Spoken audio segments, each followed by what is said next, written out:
Maar julle, kom ons kom by vandag se boodskap en hierdie reeks wat ons vandag afskop. Ons sou eintlik laasweek ons hierdie reeks afgeskop het met Rihanna Nel en ons het so 'n bietjie tussenin. En hierdie reeks waar ons nou gaan praat is eintlik net gaan oor verhoudings. En die hardloop van hierdie reeks is om net weer die hou in verhoudings terug te sit. Want dis nogal 'n groot gesprek wat ons moet hê. En ons hak in by die vorige reeks wat gaan dit oor hart en siel. Waar ons gepraat het oor, ons kan nie net halfhartig dinge doen nie, maar as die Here praat oor hart en siel in die Bybel, julle is dit vir hom belangrik dat ons toegewyd is hart en siel aan hom, by die werk, al jou drome, al die dinge wat jy doen, maar as daar een plek is wat hy 'n sterk opinie oor het, 'n baie sterk opinie het, as dit kom by hoe jy hart en siel leef, is dit oor verhoudings. En daarom kan ons nie net 'n preek hieroor doen nie, ons gaan vir die volgende 4 weke spandeer en praat oor verhoudings, want hierdie is so belangrik vir die Here. Dit is so belangrik dat ons die belangrikste opdrag in die Bybel sien, waar Jesus praat in Matteus 12 vers 29 tot 32, in Markus 12 vers 29 tot 32, en hier is wat hy sê. Jesus het hom geantwoord, die belangrikste gebod is die volgende. Nou hierdie is vir die mense wat hulle Bybel dryp, okay? So as jy 'n Bybeltoets skryf en jy sê, oh my woord, ek het nie opgelees in die kinderkerkklas nie, wat gaan ek doen? Ek weet nie wie van julle het groot geword in kerk nie, maar ek het redelik nie groot geword in kerk nie. En julle sal nie glo nie, my eerste kerkbesoek ooit, skryf ons Sondagskooltoets.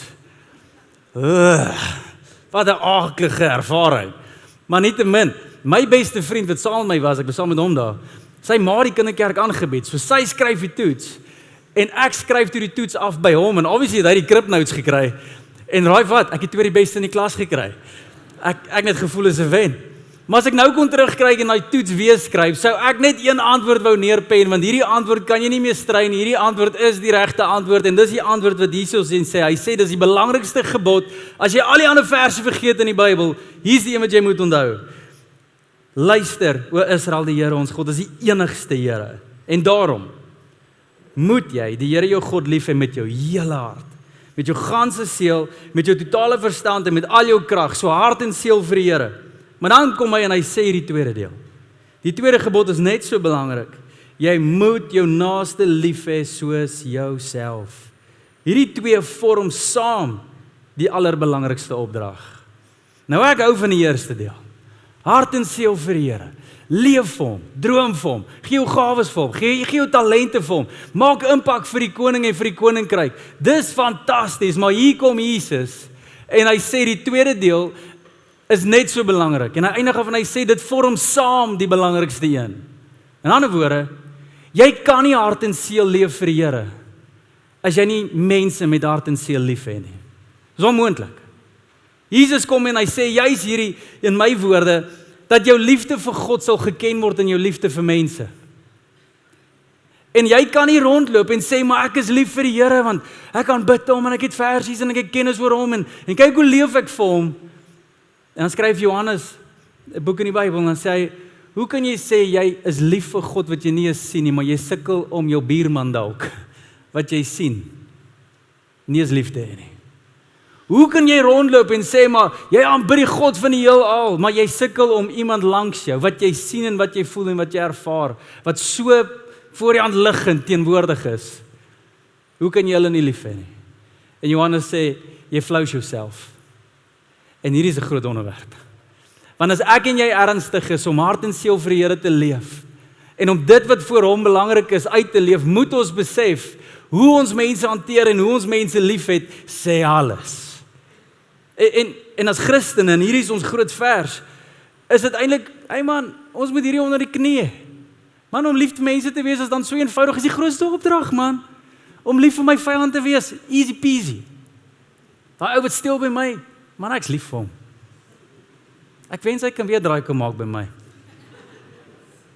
Ja, daai ou wat my onregverdig hanteer, man, ek ons praat nie so ver.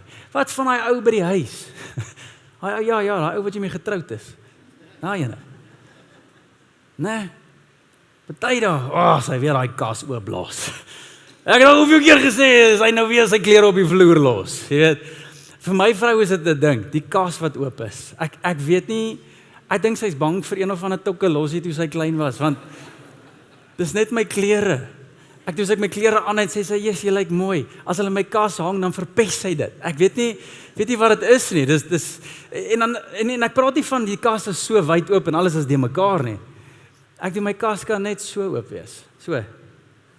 Unless ek kan nie slaap nie.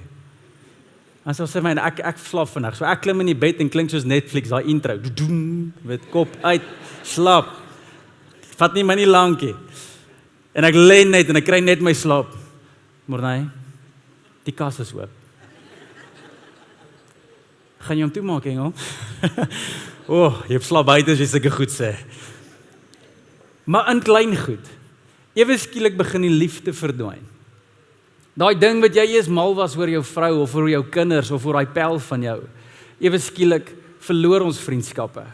En dit is asof ons as Christene moet rondloop en die liefde is die grootste opdrag en ons dien 'n God van liefde en daai God van liefde is in ons en ons moet lief hê met daai liefde. Dit klink net so dis hoe dit moet wees, maar hoekom is dit dan dat ons as Christene sukkel om die hou in verhoudings te sit? Hoekom is dit dan dat ons as Christene rondloop met die God van liefde in ons en ons leef met bitterheid binne in ons teenoor 'n ander mens? Hoe is dit dat ons rondloop en ons sukkel om ons vyande lief te hê? Hoe is dit dat ons mekaar kan afskie, jaloers wees op mekaar, agteraf kan wees, kan skinder, God in 'n Sondagoggend kan loof, ons stap net uit en 'n paar minute later na kerk is ons weer besig in gesprekke waar ons afpraat op mense? Hoe gebeur hierdie ding met ons?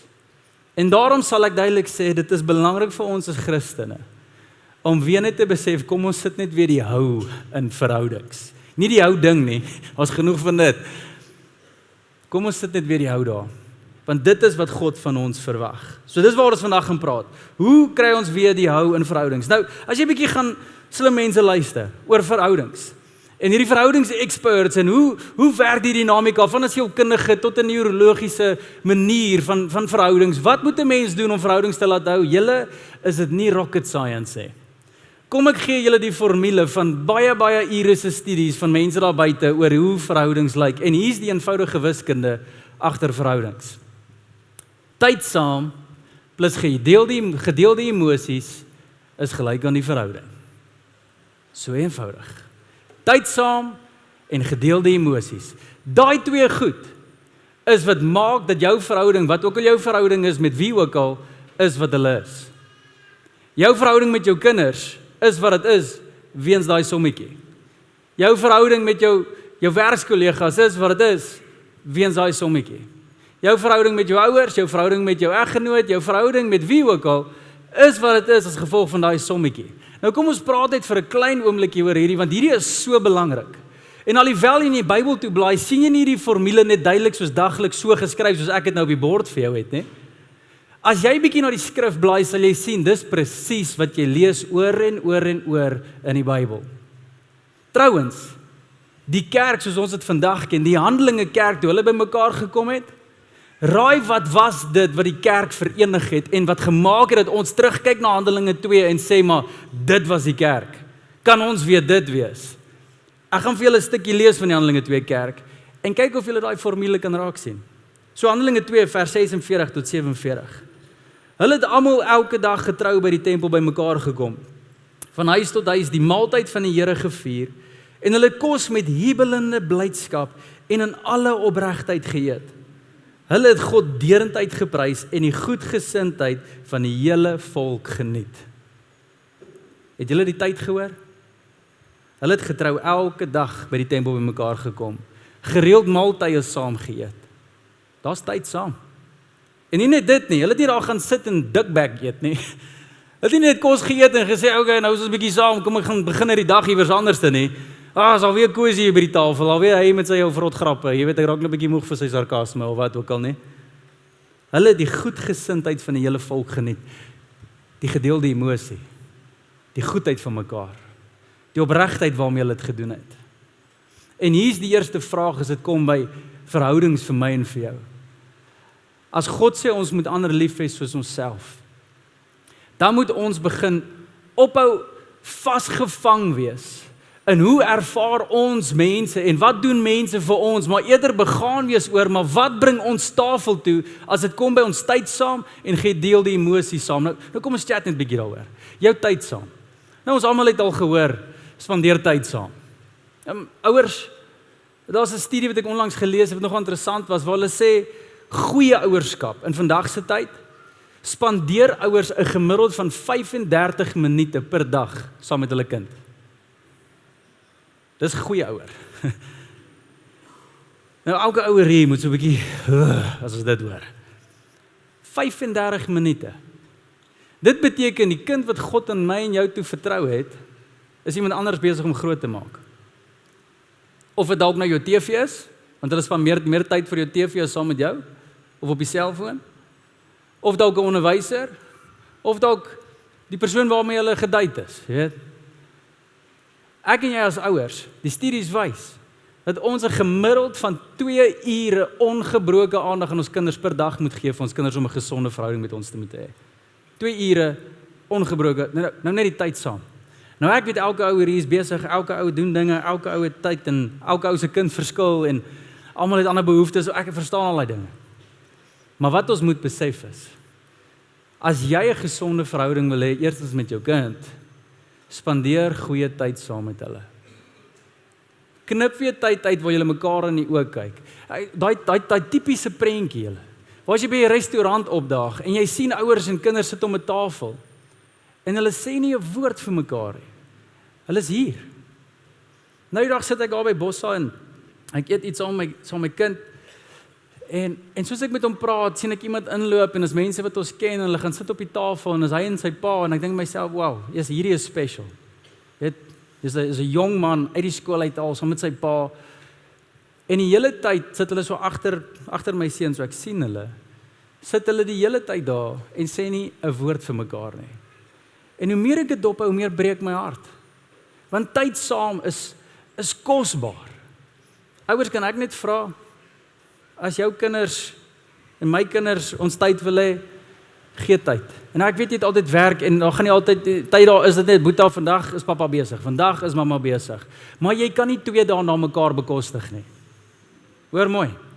Dis okay vandag as jy die hoed moet aantrek van ek is die voorsiener, dan doen dit. Maar môre trek weer jou hoed van pa aan en sê vandag kan die voorsiening wag, vandag moet ek met my kind wees. 2 dae na mekaar is nie 'n goeie ding nie. Dis hoe ons moet balanseer. Kom ons praat oor ons huwelike, oor verhoudings, oor vriendskappe.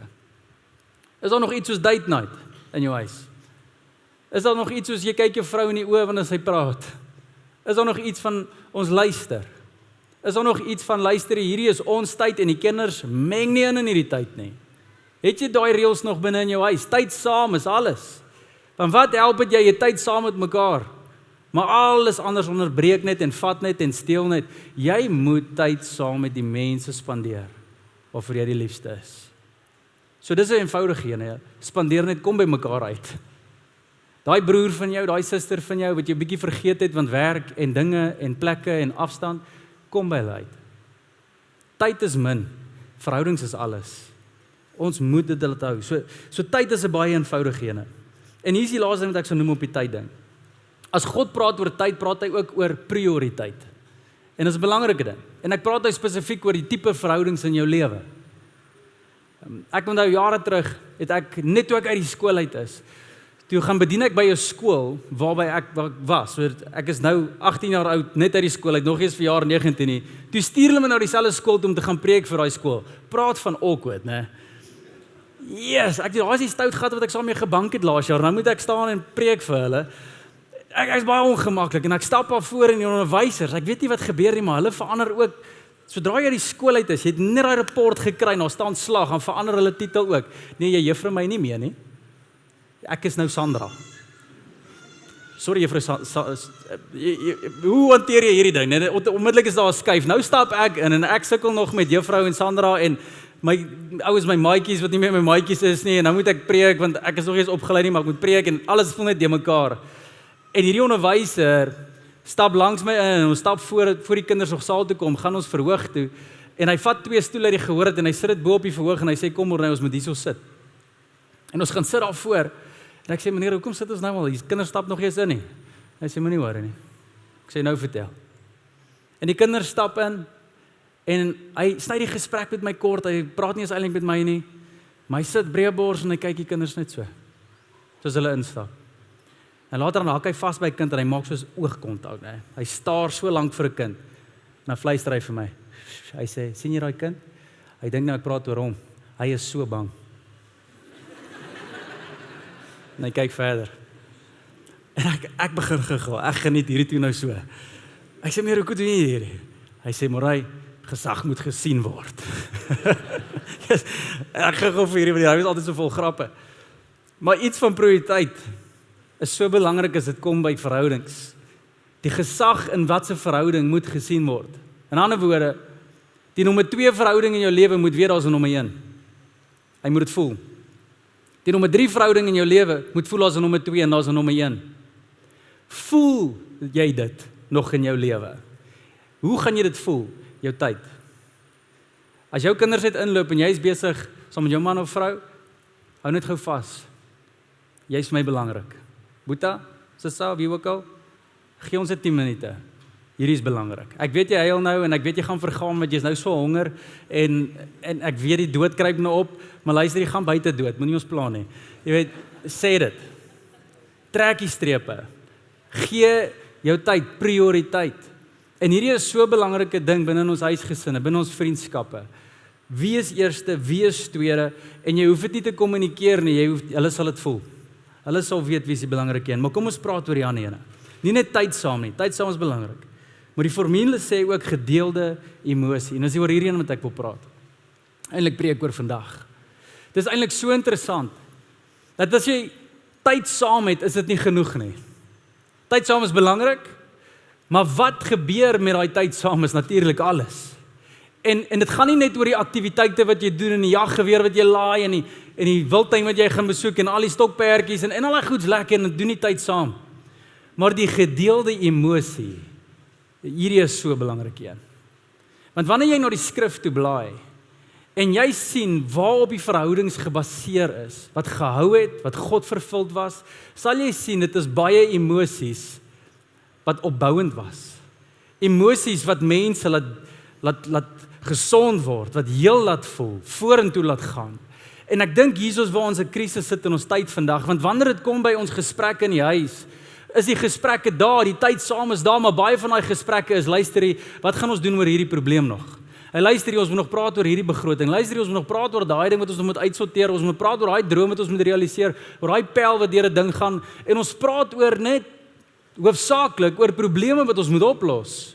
En alhoewel daai belangrike gesprekke is, vra ek die vraag vanoggend, wat is die gedeelde emosie wanneer jy praat oor al daai goed? Dis gewoonlik 'n onderliggende iets van stres wat jy moet uitsort. Onderliggende van 'n negativiteit wat jy probeer positief kry. 'n Verantwoordelikheid wat jy moet nakom. Net verpligtinge. En ons vergeet van iets wat so belangrik is. Dat die opdrag van liefde en om mekaar lief te hê is nie gebou op daai emosie nie. Daai is belangrike gesprekke, gaan al daai wat ek nou gesê het, dis belangrik. Maar verhoudings gaan nie gegom word, versterk word en verhoudings gaan nie hou as dit die fondasie is van die gedeelde emosie nie. Kom ek vat ons na Galasiërs 5. Galasiërs 5 skryf Paulus oor die vrugte van die Gees. As die Heilige Gees in jou werk, is daar iets so mooi wat sal plaasvind in jou lewe, goed sal begin wys. En hoor wat sê hy, maar die vrug van die Gees, die is wat hy voortbring. Die eerste is liefde. Nou liefde is die grootste een in die Bybel, dis die een wat Jesus gepreek het, uitgeleef het en alles, dis die hoof ene, maar Paulus het liefde begin dophou, julle. En hy het agtergekom, as jy liefde raak sien, dan sal jy eienskappe raak sien van liefde. En raai wat is hierdie eienskappe? Vreugde, vrede, geduld, vriendelikheid, goedheid, getrouheid, sagmoedigheid en selfbeheersing. Teen sulke dinge is daar nie wet nie. En daai sinnetjie van Paulus koppel hy in Jesus se grootste opdrag. Hy sê hierdie vang al die gebooie saam. Daar is nie 'n wet teen hierdie nie. Hierdie is die vrug van die Gees. Hierdie is hoe ons God liefhet, die nie ons mense liefhet. Hier is waartoe dit uitloop. Nou vat elkeen van daai en vra jouself, wat is die gedeelde emosie op al daai? Vreugde? Dis 'n positiewe een. Dis 'n goeie een. Vrede? Wow, dit sal almal kan doen met 'n stukkie vrede in hulle lewe. Geduld. Wat bring geduld in daai gedeelde emosie? Dit is amazing. Vriendelikheid, goedheid, getrouheid, sagmoedigheid, selfbeheersing. Hulle almal bring 'n gedeelde emosie van positief, van liefde, van opbouing, van entoesiasme. En hierdie is waar verhoudings gebou word. Nou hier is my vraag aan elkeen van ons vandag. Manne, vroue, ouers, werknemers, werkgewers, pelle, wat is die emosie wat jy bring na die verhouding toe? En hier is 'n groot vraag. Wat beleef jou vrou by jou as jy by die huis instap na werk? En wat moet hulle deel? En wat se emosie is daar neergelê? Want wat my tref, is dat die eerste ding wat Paulus raak sien van liefde is vreugde. En gaan doen 'n studie oor vreugde, julle. Hierdie is die fondasie, die wegspringblokke van enige verhouding. Kom ek gee jou net so iets. Jy trou nie met iemand wat jou mislik maak nie. Ek toe jy daar gestaan voor die kansel en gesê, half hy woorde wat Tom Cruise hulle nog in 'n fliek of iewers gesê het, nee wat, you complete me, nee wat, Renee Zellweger, daai vrou, julle onthou daai, you complete me. Ek toe, dis 'n leuen, maar jy het so gevoel. Jy het so gevoel. Want dis wat daai emosie gebring het van vreugde. As jy om met die persoon is, maak nie saak waartoe jy gaan en wat se probleme nie, jy sweef. Jare later sit mense in my kantoor en hulle kla en sê luister, my vrou gaan my niks tyd om te kuier saam met die manne nie. Ek wil net bietjie tyd saam met die manne spandeer. Dan herinner ek daai ou. Want jy lank gelede toe jy gesê al verloor ek almal, maar ek het net jou. Was dit vir my genoeg? Hoekom het jy daai gesê? Jy het gelieg. Maar hoekom het jy daai gesê? Want daai is wat die gedeelde emosie van vreugde gebring het vir jou. Dat jy vergenoegdheid beleef het by een persoon en jy het niks ander pelle nodig nie. En toe word jy groot. En toe raak gesprekke, ander gesprekke. Toe begin jy geïrriteerd raak en jy probeer probleme oplos en nou voel jy soos 'n voltydse probleemoplosser want jy moet jou probleme, jou vrou se probleme, jou kind se probleme, jou werksprobleme konstant oplos. En my vraag is, maar waar is die vreugde?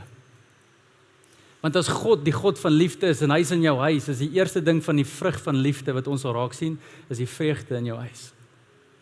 En manne, ons stel die standaard in ons huis. Ek sê dit vir ons, die Here verwag dit van ons. Nie jou vrou nie, ek en jy.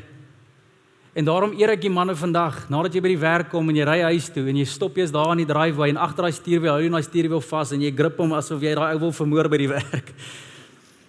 En jy sit net vir 5 minute agter die stuurwiel eers stil en praat met die Here en stoei met die goed in jou hart want jy weet jy kan nie hierdie goed gebruik om in jou huis in te stap en dit te hou as die fondasie van die gedeelde emosie in jou huis nie, want jou kinders kan nie deel in jou frustrasie nie. Jou huwelik gaan nie gebou word as hulle deel in jou mismoedigheid nie. Hulle kan deel in jou vreugde. En daarom los dit by die Here. Manne, bring die vreugde terug in die huis in. Ons is supposed to be om goed daarmee te wees. Raai wie is die een wat die pret in die huis bring? Die manne. Wie bring die lawwigheid in die huis? Die manne. Wie is simpel? En jou vrou kan jy dit maar noem, want ons is dit. Dis ons. En raai wat bring al daai goed? Die vreugde. Verhoudingskenners praat oor, hulle noem dit the joy gap, die vreugdegaping. En alwaar dit gaan is dat wanneer, hoe lank is daai gaping tussen jou vrede, jou vreugde by die huis? As jy instap by jou huis en daar's 'n oomblik van vreugde, of dit is julle almal sing nou Skarumba saam en is vir julle lekker. En na Skarumba, wanneer is daar weer 'n vreugde oomblik? Daai gap praat hulle oor. Hulle sê 'n gesonde huisgesin hou die gaps kort. Dis wat ons doen. Daar gaan ander gesprekke wees, dis fyn, maar ons bring vreugde weer vinnig terug in. Daar is 'n gesprek met jou kind nodig want jou tiener laai die neek weer op. So jy moet weer gesprek met hom hê alhoewel dit 'n nodige gesprek is van dissipline. Kort daarna bring ons weer die vreugde weer in. Ons moet daai gaps korter kry want op die oomblik vul ons al daai gaps met negatiewe gesprekke, harde gesprekke, moeilike gesprekke. Ek fix jou vir gesprekke. Ek het 'n probleem, ek is mismoedig gesprekke, ek is angstig, ons het 'n bietjie weggekom. En alhoewel daai nodige gesprekke is, daai is skadelik as die vreugdegaping te groot is. Jou verhouding kan nie gebou word dan nie. Jou verhouding gaan nie hou nie. En as jy die hou en terug in verhouding wil sit, bring die vreugde weer terug. En dis 'n besluit. Dis 'n besluit. Hoekom kan ek sê dis 'n besluit? Maar daai vreugde is dan nie 'n emosie. Nee, dit is nie. Vreugde is 'n byproduk. Byproduk van wat? Van 'n klomp dinge, maar hoofsaaklik van jou verhouding met God. Ons dien die God van liefde, wat ten volle binne my en jou leef. En hy gee toegang vir enige iets wat jy nodig het van hom af vir jou. En as jy vreugde nodig het, dink jy hy gaan soos 'n harregat pa daar staan en sê, nie vir jou nie, kry maar vir jou. Nee. Ons Vader sal sê, bring hy frustrasie. Die wat moeg en oorlaai is, kom na my toe en ek sal vir jou rus gee. Die vreugde wat nodig is. Hy sal die goed gee wat jy nodig het. Daar is nie 'n verskoning vir ons as Christen om nie hierdie uit te leef nie. Dames, alhoewel ons as mans die pas stel en die kultuur stel in ons huis, is dit belangrik dat julle ons helper moet wees in hierdie. Ons as mans voel so te neergedruk as ons 'n lang dag by die werk gehad het of wat ook al en ons gee ons beste en dan daag ons op by ons vrouens en ons voel net ons kry dit ook nie reg by julle nie. Daar's min dinge wat ons breek soos dit. As julle ons wil bou, bring dit 'n bietjie vreugde. Daar is niks soos 'n vrou wat haar man net oplig en net sê, luister, jou pa werk hard kinders. Ek weet julle by pa moet nou speel, maar vandag het pa sy voorsiening hoed aan en jy vandag wat jy moet doen is jy gaan speel buite want jou pa is besig om vir jou te sorg. Jou pa is 'n eiser, jou pa werk hard, jou pa is lief vir ons. Jou pa dit en ewe skielik, soos jy dit vir jou kind sê, groei jou man se bors agter jou. En ewe skielik is daar 'n glimlag. En omdat jy hom opbou en nie afbreek nie, is daar weer vreugde by hom. Dames, ons het julle nodig in hierdie. Pelle, ek weet daar's altyd sarkasme en lekker dinge by pelle, maar gedoen 'n studie oor sarkasme. Sarkasme op die brein breek af, dit bring nie vreugde nie. Dis baie interessant. Nou, hou jou pelle dinge tussen julle. Maar wat jy moet hê by jou vriendskappe, is bring jy joy. Wees vreugdevol om hulle. Bou hulle op. Wees entoesiasties om hulle. En wat ook al jy moet gebruik om dit te doen, doen dit. As dit 'n jaggeweer is, doen dit. Wat ook al dit is, doen dit. Maar bring weer die vreugde wat nodig is om verhouding te bou. Okay, prakties, Morney, hoe kry ons hierdie terug? Soos ek gesê het, begin by die Here, maar daai klink soos 'n tipiese Christelike antwoord, man, en dit is die antwoord. Maar hoe lê ons in na die Here toe, sodat ons daai vreugde kan kry? Dis my vraag. Ek het al baie keer gehoor, man, die Here is liefdevol, so jy moet sy liefde hê, en dan stap ek meer skuldgevoel uit en sê, Jesus, ek weet nie om hierdie reg te kry nie. Dis 'n great antwoord. Ek preek hom mooi en is Bybels, maar hoe doen ons daai? En julle is baie eenvoudig. Hoe ons kom by vreugde so gou as moontlik, is weer eens hoe dit werk in die brein. Die Bybel is vol daarvoor. Die Bybel het wetenskap uitgefigure en biologie uitgefigure lankal voor die mensdom kom. En hierdie woord wat jy oor en oor lees in die Bybel is so belangrik, van dankbaarheid. Jy sien, vreugde begin met dankbaarheid. Dis so belangrik. En hierdie is wat ons doen, manne, wanneer ons agter daai stuurwiel vashou. En dames, wanneer julle op julle tonge byt en nie nou iets sê nie en eerder net wil, hoe moet ek hierdie ding hanteer, want as ek nou iets sê, gaan dit chaos wees in my huis of in my vriendskap, of as ek nou hierdie ding sê vir daai persoon. Waantoe ons lê in daai oomblikke is dankbaarheid. En hier's 'n praktiese uitdaging vir elkeen van ons. Gemaak 'n lys.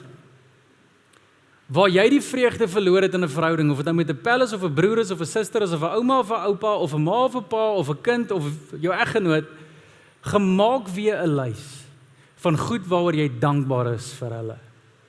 Nou ek weet, soos ek nou hier praat en dit vir jou sê, dink jy daai lys is bitterkort. Hulle het een keer vir my hallo gesê. Skryf dit maar op. Nee. Gaan dink daaroor en maak 'n lys. Ek onthou met 'n klomp verhoudings in my lewe hoe hierdie ding my geskuif het. Waar ek gebid het, gewonder het, gestoei het met pelle in my lewe, met ouers al, my broere, en waar ek net moes terug gaan sit en gesê het, hey Morney, voor jy bitter raak, voor jy kwaad raak, voor jy al hulle onreg tel, voor jy die boek van die kwaad hou, kom ons hou die boek van die goeie, want dis wat liefde doen. Ons hou die boek van die goeie. En dan gaan sit ek en ek maak 'n lys, okay, vir my vrou, waarvoor is ek dankbaar? Ek en my vrou is 11 jaar getroud, kom ek lys die 11 goed. Wat se goed elke jaar was ek die meeste dankbaar voor? As jy jou vreugde verloor het in jou werk, gaan doen hierdie ding, gaan skryf neer waarvoor jy dankbaar is. As jy jou vreugde verloor het in wat ook al verhouding, gaan maak 'n lys. En ek beloof jou, sodra jy begin dit hardloop. Begin daar 'n deel in jou brein oopgaan, weer eens die biologie wat God ons in gemaak het, dan begin hierdie goed vloei en jy kom agter, maar daar is baie seëninge om te tel. En selfs die verhoudings waarin jy die vreugde verloor het. En die oomblik as jy daai dankbaarheid weer terug het, Raai wat kan jy bring? Wat 'n gedeelde emosie? Vreugde. Daar's een mooi storie in die Bybel, Matteus 25, wat vir my so mooi is. Dit gaan oor 'n eienaar wat kom na mense toe. En hy is op pad heen en hy gee die talente vir die mense wat werk vir hom. En vir een nou gee hy 5 talente, vir een nou gee hy 2 en vir een nou gee hy 1. En die een nou waarvoor hy 5 gee, hy gaan woeker daarmee en hy vermenigvuldig dit, hy maak dit meer. Hy verdubbel dit. Die een met 2 doen presies dieselfde, hy gaan verdubbel dit. Die een met 1 gaan begrawe dit uit vrees uit, want hy weet Jesus, hierdie baas gaan op my rug klim as ek hierdie een verloor. Ek wil dit eerder nie verloor, ek wil dit vir hom net teruggee.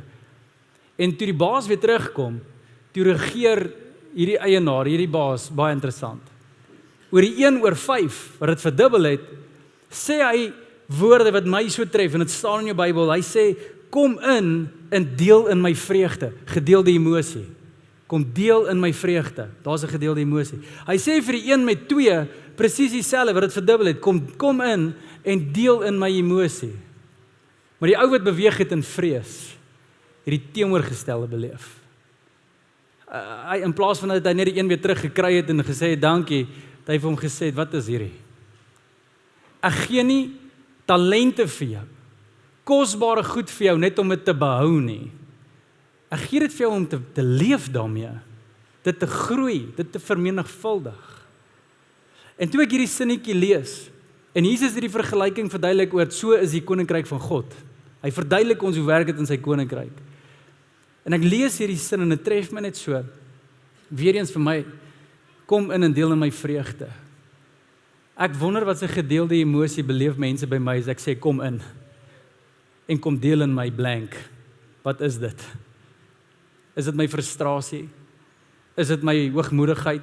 Is dit my beterwetendheid? Of is dit my sagmoedigheid, my vreugde, my vrede, my vriendelikheid?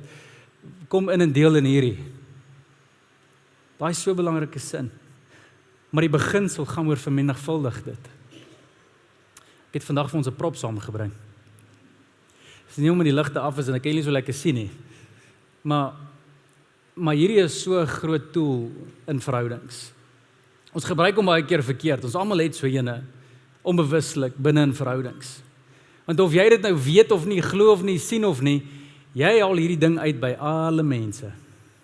En jy check hulle uit. Ek praat nie net van hulle haarlyn nie. Jy kyk bietjie dieper. En in die eerste paar sekondes vanaf jy iemand ontmoet het, het jy al klaar hierdie ding uit. Trouwens, besoekers, vandag toe julle instap by hierdie kerk, het jy hom gehad en jy het ons kerk uitgecheck so. Nee, hierdie kerk, hoor nou weer hierdie musiek wat ons sing. Hoor nou weer hierdie, daai ou is by die kerk, ek ken hom, hy skuld daar baie mense geld, ek is bly, hy is by die kerk. Ons check hierdie ding so. En hier is die ding, wat vir my interessant is. Wanneer dit kom by dating, dan haal die mense wat date hierdie ding so pragtig uit. En hulle haal hom uit en hulle fokus op 'n persoon en sê, wow, kyk hoe mooi hanteer hierdie persoon ander. Kyk hoe geduldig is hulle. Kyk, wow, check, hulle kry amper net niks fout nie. Jy weet, hierdie is so uit die hemel uit vir my gestuur. En ons tel die seëninge en is net vreugde julle, amazing goed. Waar jy eintlik jou vergrootglas moet optel en sê, ja, ek weet hy's lief vir die Here, maar kan hy sorg vir my? Jy weet, kan hy ten minste net 'n rekening betaal? Is hy man genoeg om op te staan en te vergewe? Kan hy dinge nog uitsorteer in sy lewe? Hierdie ding is baie belangrik julle. Maar dan kom dit in verhoudings wat al gevestig is, dan haal ons hom uit wat ons hom uit moes haal vir dating, het ons hom nou verkeerde kant om, en nou ewe skielik soek ons nie vir die mooi nie, ons soek nie vir die seëninge nie, ons soek nie vir die lys waarvan ons dankbaar is nie, ons soek vir die foute. En ons het gepraat mos nou hier oor hierdie, nou het ons gepraat daaroor, nou gaan ek kyk of jy dit doen. Hoe verkeerd moet ons nog hierdie gesprek hê? Ons het mos nou al oor gepraat. Ons check hom uit. En hier is die ding, waarvan ons almal vergroot iets in verhoudings met almal. Die vraag is, wat vergroot jy op die oomblik? En julle vreugde is daai een ding wat eers gaan soek vir die mooi in ander, vir die God in ander, vir die dinge waarvoor ons dankbaar kan wees. En hier is die geheim. Wat jy vergroot, sal vermenigvuldig. Hoor mooi. Maak die belangrike goed weer groot in mekaar. Voor jy dit optel en inzoom op hy foute en daai dinge wat jy frustreer en daai kas en daai klere en ek weet daar's 'n lang lys van daai goed, maar voor jy dit groot maak, maak die dinge wat vreugde bevorder, die gedeelde emosie weer groot. En wat jy vergroot sal vermenigvuldig. Jy sien in daai storie wat ek nou net van ons vertel het, die ou met die 5 talente, hierdie ding uitgehaal en hy het gekyk, ek het 5. Kom ons maak dit meer. Hier's potensiaal. Ou met 2 presies dieselfde. Die ou met 1, hy het ook hierdie ding uitgehaal, op die verkeerde ding gaan kyk, in 'n vrees, en dit wat nie reg was nie, en die res het uit mekaar uitgeval. My vraag vir my elkeen van ons is, waar fokus jy deesdae aan ander? By jou huis, wat vir God so belangrik is, waarop kyk jy? Wat vergroot jy? Wat 'n gedeelde emosie bring jy? Hoe werk daai formule in jou huis? Want dalk is daar 'n verhouding wat nie goed is nie, maar miskien is daar 'n gedeelde emosie wat jy anders moet bring. So hoe sluit ons hierdie ding af?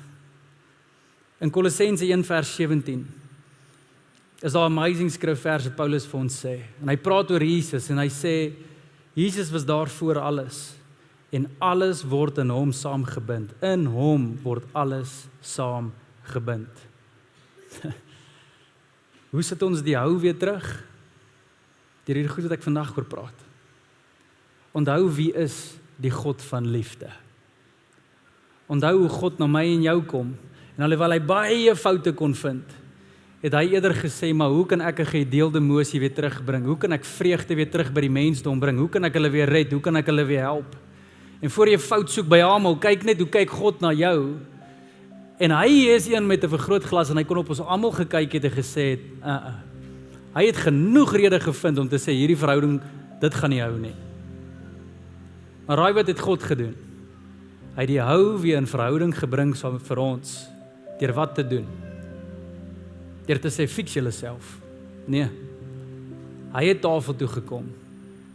Hy het goed gebring waarop ons kan deel. Hy het tyd saam met ons spandeer op aarde, hy het kruis toe gegaan en hy het vreugde weer herstel tussen ons en die Here. En daarom sê die Bybel, moenie die vreugde van jou redding vergeet nie, moet dit nie verloor nie. Die vreugde, dis die wegskopblok vir my en jou saam met die Here. Nou ek wonder, waar is jy? Is jy soos die Here in jou huis? Waar jy rondloop met daai liefde en daai vreugde? En ek weet daar's 'n lang lys wat verkeerd is, en ek weet daar's gesprekke, en ek weet, maar verhouding word nie gebou op baie goed nie. Verhouding hou met tyd saam, gedeelde emosie. So daar weer is, kom ons sluit ons so, dan bid ek vir ons saam. Hemelse Vader, so baie dankie, Here, dat ons kan weet, Here, ons dien 'n God van verhouding. U is nie net daar soos 'n baas en dryf ons soos slawe nie, maar U sê, U noem ons vriende, U noem ons kinders, U gebruik verhoudingstaal met ons, Here. En Here, dankie daarvoor, dat ons net goedheid van U af beleef, Here. En selfs wanneer U met ons praat oor dinge in ons binneste wat moet uitgesorteer word, en wanneer U ons aanspreek, doen U dit op so 'n manier dat die vreugde nooit verdwyn nie, Here. Ek bid, Here, kom leer ons hierdie gawe, dat ons die vreugde mag behou in ons midde, dat die tyd wat ons saam met mekaar het, dat ons dit nie sal mors nie, Here, maar dat ons sal besef hoe kosbaar dit is wanneer ons tyd het saam met mense, dat ons nie by mense sal hardloop nie, mag ons mense in die oë staar, mag ons vrouens, ons kinders weer in die oë staar, mag ons hulle harte leer ken, Here, sonder bymotiewe dat hulle iets moet doen, of iets moet wees, of moet verander, net wees saam met hulle. En dan ook, Here, bid ek vir elkeen van ons, dat ons 'n gedeelde emosie, wat lyk soos die vrug van die Gees sal bring huis toe. Al is dit rof, al is dit in mekaar, al voel ons val uit mekaar uit, bid ek, Here, dat ons by U sal uitkom, want in U hou alles by mekaar, en dat ons vreugde kan bring na ons huisgesinne toe. So dankie daarvoor, Here. Ek bid seën ons gemeente se verhoudings. Dalk sit 'n paar van ons hier, en ek weet daar's verhoudings met man en vrou uit mekaar uitval, en daar's verhoudings met kinders uit mekaar uitval, en daar's seer, Here. Ek bid dat ons dit so eenvoudig sal sien, Here, soos 'n gedeelde emosie, tyd saam. Mag ons op mekaar fix en regstel, mekaar kan lief hê, soos U dit verwag, Here. Dankie daarvoor. In Jesus se naam bid ons dit. Ons almal sê saam. Amen.